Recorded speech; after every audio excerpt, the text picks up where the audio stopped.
oleh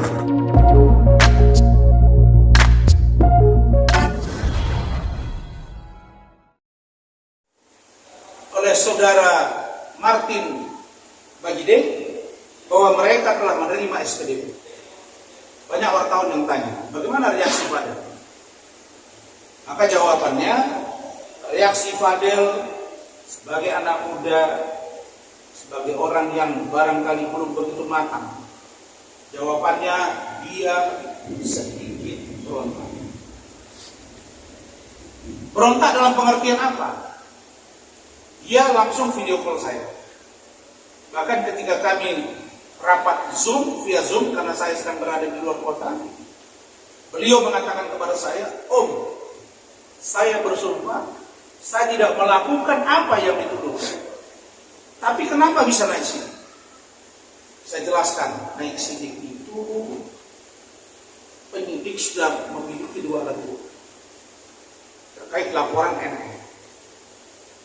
Terus saya jadi tersangka dong. Saya bilang belum tentu. Kalau tersangka gimana Om? Saya ditahan nggak? Ini saya cerita padanya. Saya bilang kalau ditahan tergantung pasal yang disangkakan apa. Gitu Mbak ya. Karena ada 2. Pertama, dugaan pelecehan seksual atau kekerasan seksual anak di bawah umur, atau melakukan hubungan intim terhadap anak di bawah umur. Yang kedua, atau dengan kekerasan. Yang kedua, dugaan aborsi. Kalau aborsi 4 tahun. Apakah dapat ditahan? Sangat subjektivitas oleh penyidik. Tapi kalau tersangkanya masuk pada kekerasan seksual anak di bawah umur, maka ancaman hukumnya 15 tahun, maka lebih memungkinkan untuk ditahan. Terus dia tanya, kalau saya tidak melakukan bagaimana? Maka saya katakan, jawaban saya kita lihat perkembangan lebih lanjut. Ketika nanti Fadel diperiksa, kita akan tanya, kita akan lihat apa bukti yang dimiliki oleh penyidik. Berikutnya, kita akan lihat bagaimana respon dari Bapak Kapolres Metro Jakarta Selatan, dari Bapak Kasat Reskrim Kapolres Metro Jakarta Selatan. Karena saya sudah berkomunikasi baik melalui chat WA, baik melalui surat kepada Kapolres Metro Jakarta Selatan, Saudara atau Bapak Kombes Pol Ade Rahman, dan juga Kasat Reskrim AKBP Gogo Galesu. Poinnya adalah kami menginginkan dilakukan gelar perkara khusus. Jadi gelar perkara khusus ini bukan sesuatu yang haram. Gelar perkara ini sesuatu yang menjadi sebuah keniscayaan ketika kita melihat ada perdebatan hukum yang menurut kita akan berimplikasi, bisa saja berimplikasi penerapan hukum yang keliru terhadap seseorang yang dilaporkan. Surat kami juga sudah masuk ke Polda Metro Jakarta. Apa itu? Untuk juga meminta lakukan gelar perkara, agar gelar perkara ini benar-benar terang benderang. Kenapa begitu? Karena kami sudah datang ke Kementerian PPA, kami minta agar safe house itu benar-benar independen. Berikutnya, kenapa kami minta agar dilakukan gelar perkara? Karena kami selalu dapat informasi dari Fadel, Om, saya tidak melakukan itu, dan saya yakin bahwa apa yang disampaikan oleh NM di media atau pengacaranya bahwa ada pengakuan yang diduga datangnya dari LM atau Loli, dia sangat yakin bahwa tidak mungkin Loli menyampaikan sesuatu yang berbeda dari apa yang saya lakukan kepada dia. Karena itu dia minta agar berhadap-hadapan, apakah ketika gelar perkara ataupun ketika konfrontir. Kan kita tidak berdua saja. Ada kami kuasa hukum, ada Fadel, ada keluarganya, ada NM sebagai ibunya LM, ada juga kuasa hukumnya, ada juga omnya, dan ada penyidik di situ, dan ada mewakili propam, ada mewakili wasit. ada mewakili ruas, semua lengkap. Supaya terang benderang masalah ini. Saya juga kaget kemarin, pengacaranya bilang dia akan berangkat ke luar negeri. Gitu ya? Begitu. Saya lihat sekarang wartawan ini, kalian ini sudah lebih banyak poskonya di Polres. Nah, tiap hari ada berita baru di sana. Jadi, apa yang saya lihat, bahwa dia bilang ada informasi dari luar negeri yang menguatkan keterangan dari data yang mereka punya. Nah, ini bagi saya ya, saya duga ini bisa jadi upaya untuk mengimbangi apa yang kami lakukan. Saya tidak pernah cari-cari orang, apakah apakah Ibu JF itu ada, dan itu harus diperiksa oleh Polres. Nggak bisa karena dia tahu ceritanya. Kita nggak boleh berkutat dong pada bulan April, Mei, Juni, Juli, Agustus. Loh, sebelum April, Maret itu mana dia? Nggak bisa. Itu harus ada rangkaian yang harus kita lihat. Jadi hukum itu nggak bisa sepotong-sepotong gitu. Oke, itu karena ini dalam rangka mekanisme penanganan pada tingkat kepolisian, yaitu dimulai dari penyelidikan, kemudian penyidikan dan penetapan tersangka, kemudian pelimpahan kejaksaan, kemudian mempersiapkan surat dakwaan. Inilah mekanismenya. Terhadap seseorang itu dia bisa ditetapkan atau tidaknya melakukan perbuatan tindak pidana. Kami menghargai bagaimana polisi menangani kasus ini dengan cepat. Tapi mohon maaf, hari ini kami harus menyampaikan kritik. Dan mudah-mudahan inilah kritik yang membangun. Kritiknya adalah penanganan yang cepat, tapi dilakukan tidak dengan cara yang tepat. Saya pikir berulang kali kami mengatakan bahwa setiap orang yang dilaporkan berlaku kepada dirinya azas presumption of innocence, azas praduga tak bersalah. Dirinya harus diberikan kebebasan untuk membuktikan bahwa Fadel tidak bersalah. Dalam hal ini kami telah mengajukan 8 orang saksi dan 1 orang ahli, dan itu kami ajukan sebelum diumumkan naik sidik. Artinya haruslah terlebih dahulu penyidik ini memeriksa saksi-saksi yang diajukan oleh kami, tim kuasa hukum Fadel. Tapi dalam hal ini tidak. Mereka memaksakan diri melakukan gelar perkara tanpa saksi-saksi ada charge untuk diperiksa. Artinya ini kan sudah timpang gitu. Kami mohon agar ke depan ini tidak terjadi lagi. Ya sudahlah, kalau memang perkara ini sudah sidik, tapi mohon untuk dalam proses penyidikan ini harus fair. Periksa dulu saksi-saksi ada charge yang kami ajukan. Kemudian saya juga mau menjawab pernyataan dari NM beberapa waktu lalu yang dia menyatakan dalam minggu ini Fadel akan ditahan. Saya tegaskan bahwa jangan menyampaikan opini atau narasi yang sesat, narasi-narasi yang tidak berdasarkan oleh hukum. Karena poinnya adalah secara aturan semua orang pasti memahami seseorang dapat ditahan, dapat ditangkap itu ketika statusnya sudah menjadi tersangka. Hari ini status baru masih naik sidik,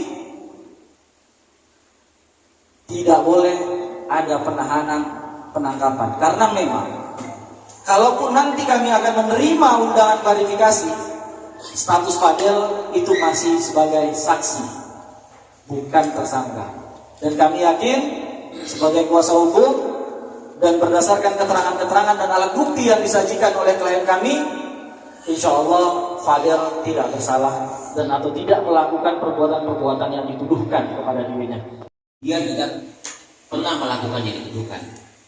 Sehingga dengan bahkan untuk status naik sidik aja, saudara Fadel shock. Itu yang bisa kita sampaikan. Jadi bukan status yang lain apa tersangka, dan untuk naik sidik aja saudara Fadel shock. Karena kita ketahui jelas bahwa laporan tersebut tertujukan kepada dia sebagai terlapor, sehingga dengan naik sidik aja dia shock. Itu yang bisa kita sampaikan. Nah, kami juga mungkin ingin karena tadi Bang Ahmad bilang sudah sampai ke penyidikan, mungkin kami ingin minta bahwa dalam tahap penyidikan ini biarkanlah saksi-saksi ada charge yang sudah kita ajukan ini diperiksa. Karena apa? Kami tahu bahwa tujuan penegakan hukum itu adalah untuk mewujudkan bukti seterang cahaya. Ya. Kita tahu bahwa temposnya kan dari Januari. Kalau yang dituduhkan dalam laporan, kayak gitu kan. Artinya saksi-saksi ini kan berguna untuk menjelaskan itu, bahwa keterangan saksi-saksi ini sudah menyampaikan soal itu, sehingga ada baiknya untuk mewujudkan prinsip hukum bukti seterang cahaya. Ya, kami mohon untuk diperiksalah saksi-saksi ini. Jadi jangan sampai hanya berat, terkesannya kami merasa terkesan berat gitu loh, bukan pihak kami.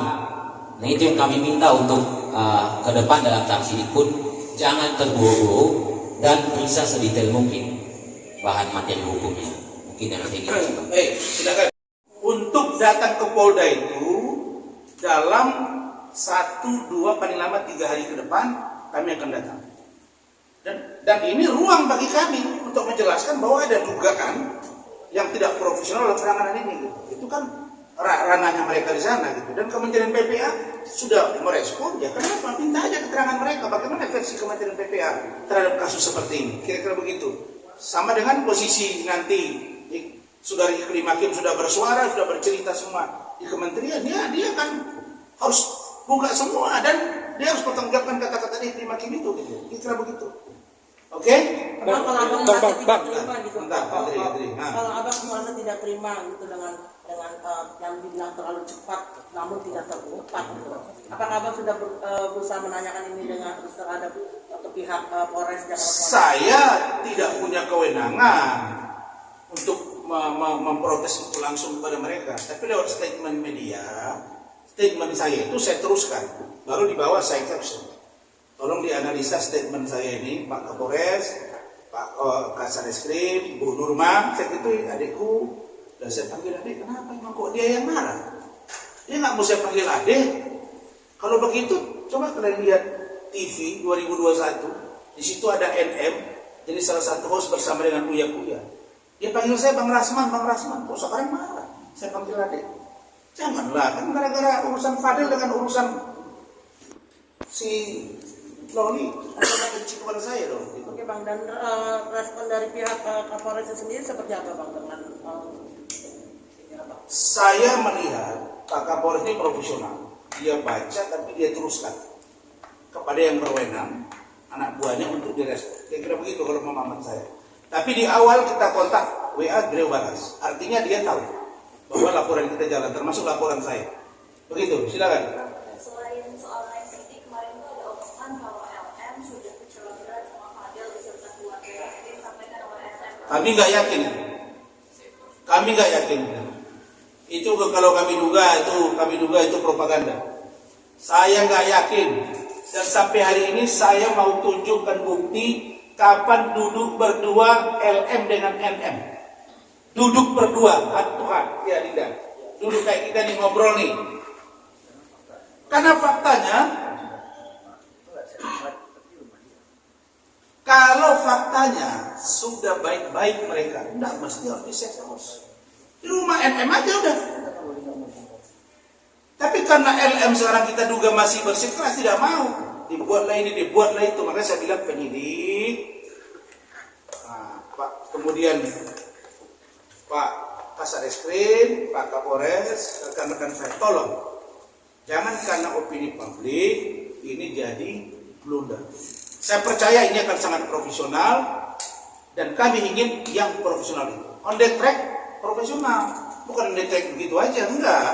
On the track dan profesional dan presisi, prediktif, ada analisanya, responsibility, transparansi dan berkeadilan begitu. Oke Bang, mungkin dari versi Abang, seandainya kan Abang bilang Loli kan kenapa mesti harus di save cost ya. Artinya kalau memang misalnya ketemu antara Fadil dengan Loli dan mereka masih bersatu nih gitu loh. Artinya Loli merasa tidak menjadi korban atau apa. Menurut hukumnya sendiri seperti apa? Apakah sementara ada bukti lain dari Kalau orang itu sekedar berpacaran kan ada masalah. Tapi kalau mereka mengakui bahwa mereka melakukan hubungan seksual itu baru masalah. Yang mau dikaji itu nanti Fadel sendiri atau ikut LM-nya kan gitu. Dilihat dulu dong. Walaupun bilang dia nanti umur dia kan lolos juga ya. Kan dasar belakang gimana? ya kalau mereka Contoh kalau dia yang suruh-suruh, kalau dia yang maksa-maksa dengan ini sekarang gimana coba? Ini saya sudah katakan, ini aib keluarga yang tidak perlu diungkap ke permukaan. Ini memalukan. Kebayang nggak NM itu bagaimana LM itu nanti kalau sudah dewasa, ya dia nggak berjodoh misalnya dengan Fadel, dia punya suami yang lain, jejak digitalnya gimana nih anak-anaknya dengan suaminya? Pikirin dong. Lu itu loh begini, aduh sudah. Saya saja udah mengalami perbedaan tekanan-tekanan pressure media begini. Kita udah gak nyaman bro untuk terhadap keluarga ya, apalagi seperti ini sangat tidak ingin ya. Gimana? Bang, tapi ada agenda pemanggilan buat Fadel sendiri nggak sih bang? Maksudnya ada agenda Kami pemanggilan? menunggu dan belum ada sampai hari ini.